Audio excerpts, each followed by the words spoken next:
Hi, my name is Mark Collins. I'm a Director of Remote and Autonomous Systems here at SMD.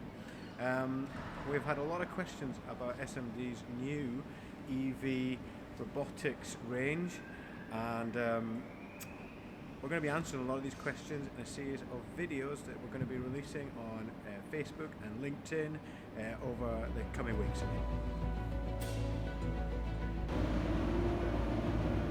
So, what's next? Well, this vehicle, as you can see, is nearing completion, after which it's going to start its wet testing.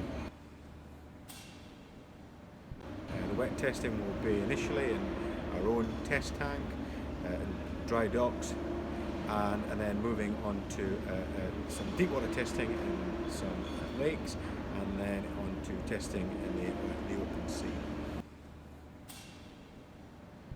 Following behind this vehicle is the Atom EV.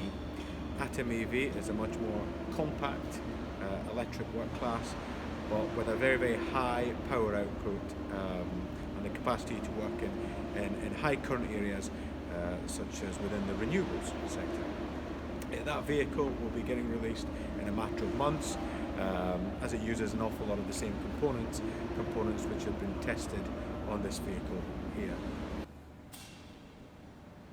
The third vehicle that we have planned is the Subsea EV vehicle. It will be a different form factor. It will have a much more hydrodynamic shape.